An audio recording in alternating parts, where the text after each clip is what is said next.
Merci beaucoup Romain d'être avec nous ce soir. Donc vous êtes le directeur général de Voisin. Bon, Voisin, on connaît et en même temps on ne connaît pas très bien de l'intérieur. Et on va profiter de ce temps justement pour découvrir ce monde que vous dirigez.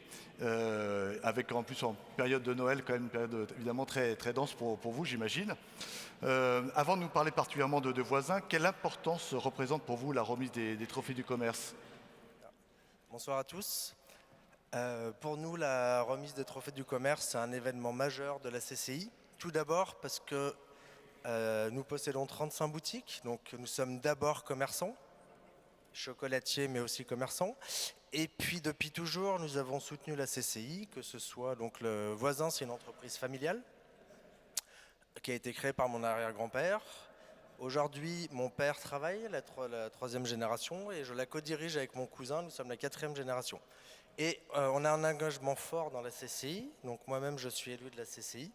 Et cet événement pour nous est un événement majeur, comme je vous l'ai dit tout à l'heure, parce que la CCI, ça a toujours été un tremplin pour les entreprises. Et on en est le premier modèle où on suit beaucoup de programmes. Donc aujourd'hui, on a suivi le programme de la franchise, on a suivi aussi le programme de l'ENE pour connecter son commerce.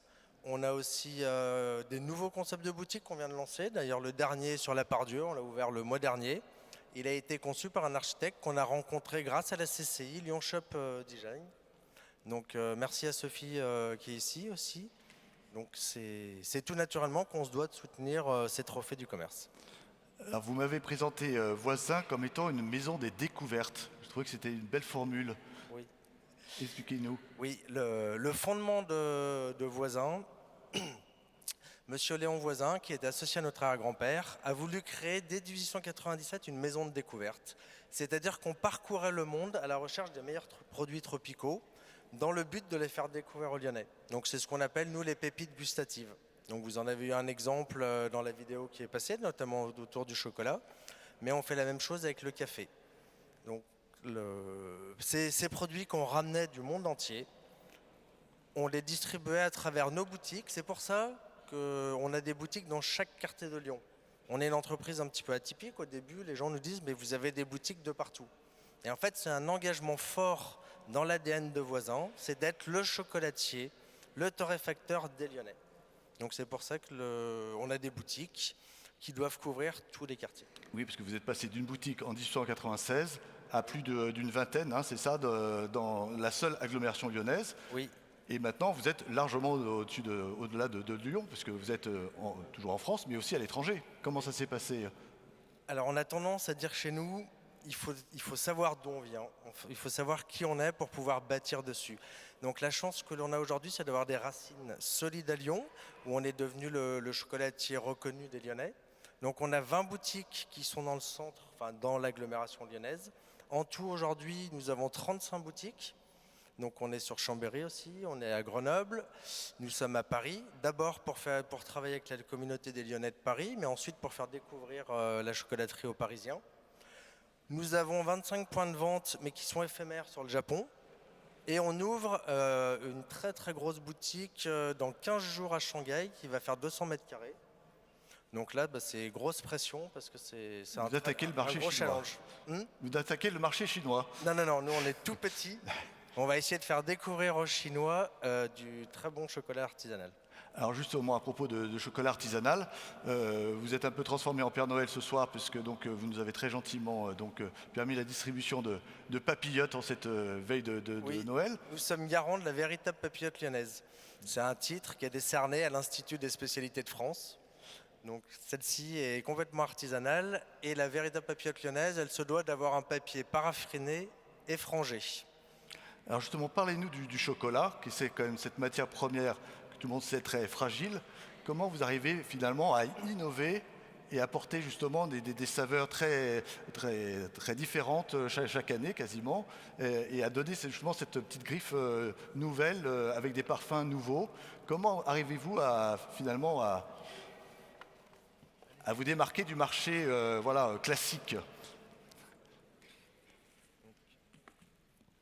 Je ne sais pas si on le voit à la caméra. Aujourd'hui, dans le monde du chocolat, Auparavant, le chocolat de qualité, on disait c'est un chocolat à 70%. Aujourd'hui, on est bien au-delà. On travaille directement avec les pays. Donc, on est capable de sourcer à travers 25 pays. Donc ici, je vous ai amené par exemple du chocolat du Mexique, du chocolat du Venezuela, du chocolat de Madagascar, mais on a aussi Sao Tomé, on a la Tanzanie, on a de la Papouasie. Le chocolat, c'est devenu comme le vin. C'est-à-dire que selon les espèces botaniques, selon le terroir, vous avez des chocolats de qualité médiocre ou de qualité extrême.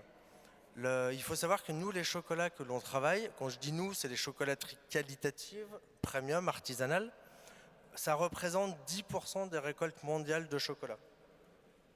Donc c'est des chocolats qu'on peut qualifier d'exceptionnels et que l'on doit faire découvrir aux gens. D'accord. Là, le dernier qui est sorti, il est avec quel... Oui. Le dernier qu'on a découvert, il s'appelle Porcelana. Donc là, on parle même plus d'un pays.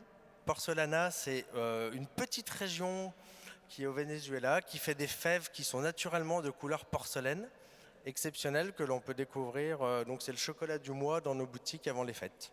Bien. Alors, on quitte le chocolat, on rentre de nouveau dans le monde du conseil. Quel conseil, justement, pourriez-vous donner aujourd'hui à un jeune commerçant fort de votre réussite? Le premier des conseils, alors nous on n'est pas des donneurs de conseils, mais je vais vous dire ce qui a fait la force de Voisin. La première des choses, c'est l'indépendance. Ça a toujours été au cœur de notre famille. On ne souhaite dépendre de personne. Donc on fabrique nos produits de A à Z. Donc on travaille avec tous les producteurs locaux de la région. Ensuite, on va chercher les chocolats dans le monde entier. Donc on veut fabriquer nous-mêmes nos produits et on veut les distribuer nous-mêmes. Donc ça a été la première des choses, c'est l'indépendance. Ensuite, ça a été des valeurs d'excellence où chaque fois que l'on peut, on cherche à améliorer la qualité de nos chocolats et de nos cafés. Donc ces valeurs sont importantes et ensuite des valeurs d'honnêteté. On a fêté 120 ans il y a 2 ans, donc cette année nous avons 122 ans.